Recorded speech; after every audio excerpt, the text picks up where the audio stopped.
Well, ho, ho, ho, it's Santa Claus. So, this story is one that I think you have this book. I think I gave you this book last year. It's got three different stories in it. We're going to read two of them this time, and then I'll have another one for you next time. So, this is the Merry Christmas book. And the first story I'm going to read is called Once There Was a Christmas Tree.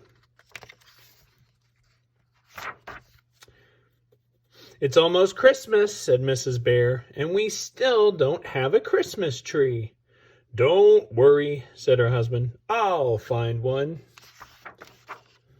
Mr. Bear took his saw and went deep into the woods.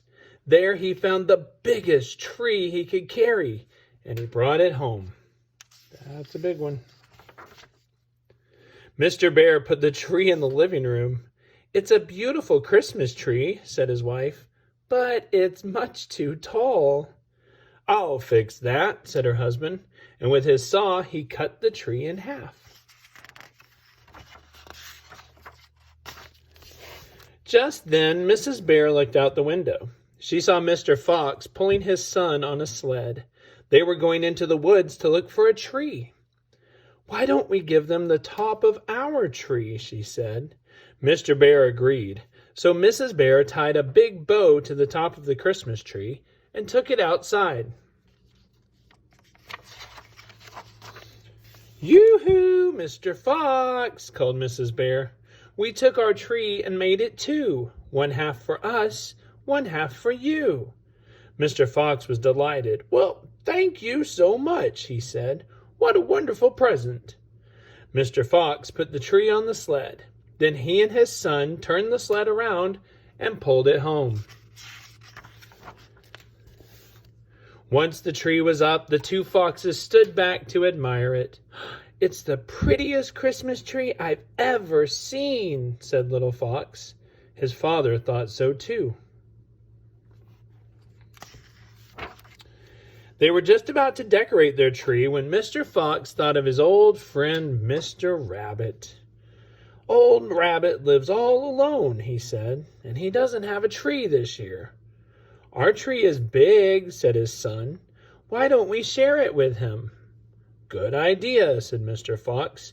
So he took his saw and cut their tree in half. Together, Mr. Fox and his son took the top of their Christmas tree to Old Rabbit's house.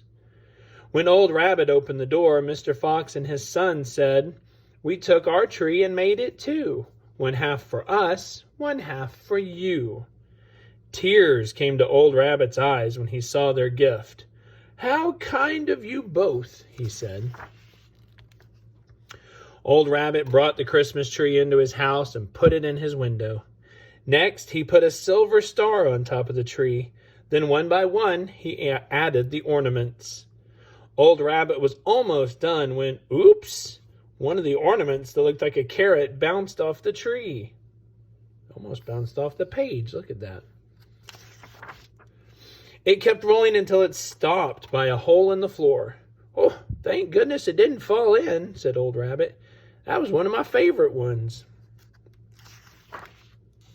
Just as Old Rabbit was about to pick up the ornament, it was pulled into the hole.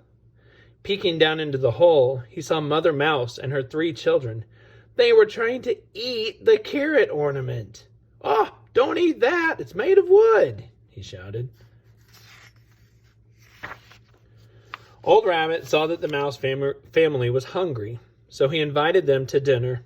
Afterwards, Old Rabbit and Mother Mouse chatted and watched the children play. It's nice to have friends, said Old Rabbit, smiling. It was getting late. Mother Mouse carried her sleepy children home and tucked them into bed. Old Rabbit went to bed too, but he could not sleep.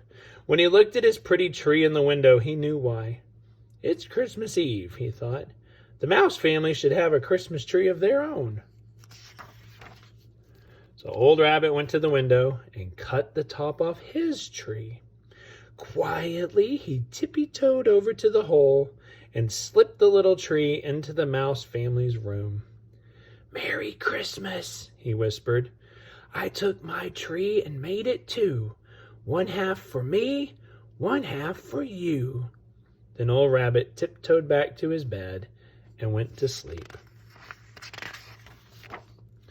Once there was a Christmas tree, but sharing made it four, and Santa Claus left presents under every one.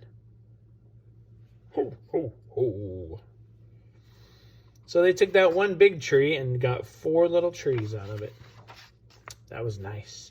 All right, this one's a ghost story, but it's not spooky. It's silly. This is called 10 Timid Ghosts on a Christmas Night. It's a counting book, and you have to try to find all the ghosts in the book. One timid ghost on a Christmas night, waiting and watching by candlelight, she heard a jingle in the dark outside and rushed to the window, her eyes opened wide. 2 timid ghosts on a Christmas night, waiting and watching by candlelight. They looked outside, and up in the sky, a team of reindeer was flying by. You see the ghosts? Now you gotta find 3. 3 timid ghosts on a Christmas night, waiting and watching by candlelight. They heard a clatter and a ho, ho, ho from up on the rooftop out in the snow. 4 timid ghosts on a Christmas night, waiting and watching by candlelight. They saw a sleigh on the roof so high, shiny red in the snowy sky. 5 timid ghosts on a Christmas night, waiting and watching by candlelight. They felt frosty air from the fireplace, so they hid in the kitchen, just in case. 6 timid ghosts on a Christmas night, waiting and watching by candlelight. They heard a thump in the living room and peered down the hall into the gloom. Ooh, what could it be? Or who could it be?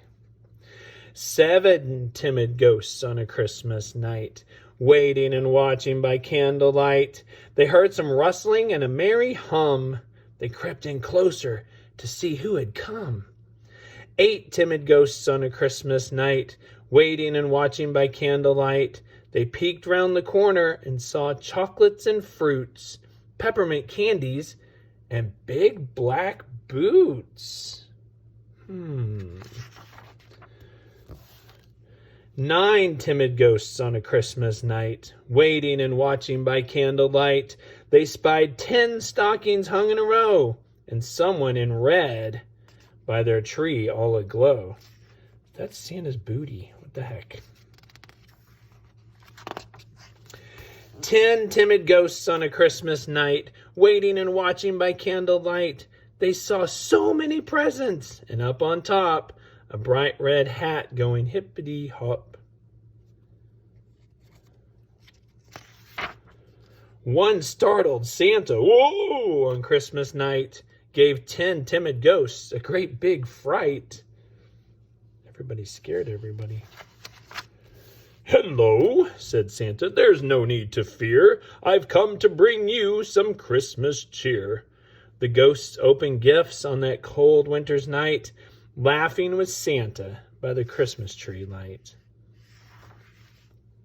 And when it was time for Santa to go, up the chimney he went, out into the snow.